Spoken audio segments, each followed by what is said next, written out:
कोलकाता के हुगली नदी के किनारे बसी एक सुनसान गली में धुंध और नमी से ढका एक जर्जर 2 मंजिला मकान खड़ा था। लोग कहते थे कि उस घर की दीवारें सांस लेती हैं और रात होते ही वहां कुछ जाग जाता है। उसी घर में रहते थे संजीत और उसकी पत्नी काजल। शादी को 2 साल हुए थे और शुरुआत में उनकी जिंदगी किसी सपने जैसी थी, शांत, सुकून भरी और प्यार से भरी हुई। लेकिन धीरे धीरे उस घर का माहौल बदलने लगा और काजल भी। पहले जो काजल हंसती रहती थी, अब घंटों चुप रहती। उसकी आंखों में एक अजीब सी खालीपन आ गया था। हर रात ठीक 12 बजे वह बालकनी में जाकर खड़ी हो जाती और नीचे बहती हुगली के काले पानी को घूरती रहती, जैसे कोई उसे पुकार रहा हो या जैसे वह किसी अनदेखी आवाज को सुन रही हो। हवा चलती लेकिन उसके बाल नहीं हिलते, बस उसकी लाल साड़ी का पल्लू धीरे धीरे कांपता रहता। संजीत ने नोटिस किया कि काजल का पहनावा भी बदल चुका था। अब वह हर रोज लाल साड़ी पहनती, हाथों में सफेद शंख की चूड़ियां खनखनाती रहती।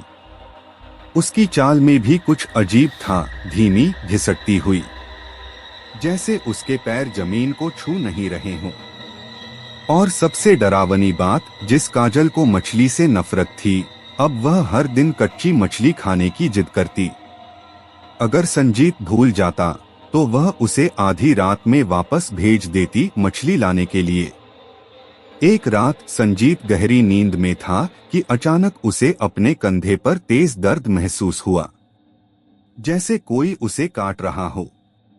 वह झटके से उठा, लेकिन कमरे में कोई नहीं था, सिर्फ काजल जो उसके बगल में गहरी नींद में लेटी थी।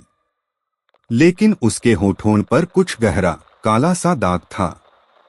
अगली सुबह संजीत ने आईने में देखा, उसकी गर्दन और कंधे पर गहरे दांतों के निशान थे। उसकी सांसें तेज हो गईं। क्या यह काजल ने किया था या कोई और? उस रात घर में सन्नाटा कुछ ज्यादा ही भारी था। अचानक किचन से एक अजीब सी आवाज आई, कुछ चबाने की, जैसे कोई जानवर हड्डियां तोड़ रहा हो। काजल बिस्तर पर नहीं थी। डरते डरते संजीत किचन की ओर बढ़ा। अंधेरे में सिर्फ फ्रिज की हल्की रोशनी थी और उसी रोशनी में उसने जो देखा, उसने उसकी रूह जमा दी। काजल वहां खड़ी थी, लेकिन वह काजल नहीं थी।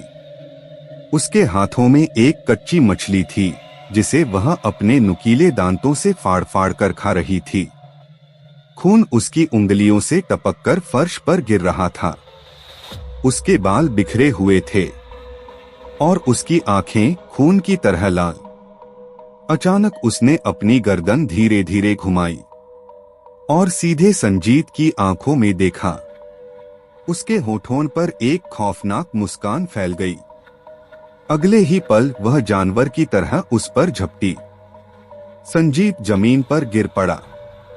काजल उसके सीने पर चढ़ गई और अपने लंबे नुकीले दांत उसकी गर्दन में गड़ा दिए।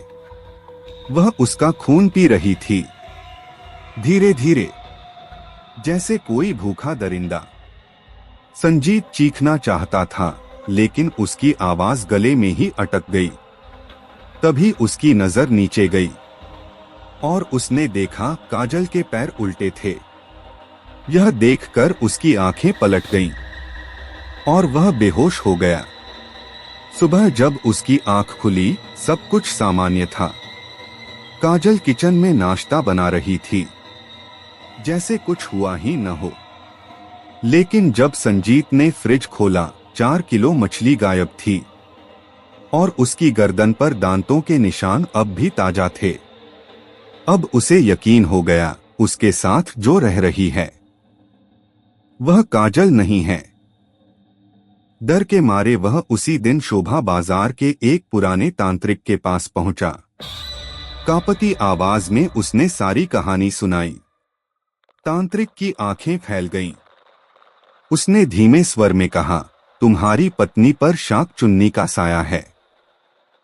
वो आत्मा जो अधूरी शादी के दर्द में मरती है और फिर किसी और की जिंदगी छीनकर जीती है।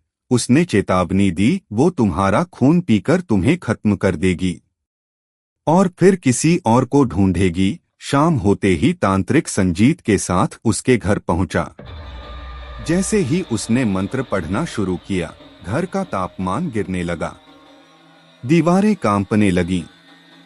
काजल ड्राइंग रूम में खड़ी थी, लेकिन अब उसकी आंखें पूरी तरह लाल हो चुकी थीं। उसके चेहरे पर इंसानियत का कोई निशान नहीं था। अचानक उसकी चूड़ियां जोर जोर से बजने लगीं। उसके बाल हवा में उड़ने लगे। वह गुर्राई, एक ऐसी आवाज जो इंसान की नहीं हो सकती थी। तांत्रिक ने मंत्र तेज किए, लेकिन तभी काजल बिजली की गति से उसकी ओर झपटी और उसके गले को अपने दांतों में जकड़ लिया। पूरे घर की लाइट एक साथ बुझ गई। अंधेरे में सिर्फ एक आवाज गूंज रही थी, तांत्रिक की चीख और खून के गिरने की टप-टप।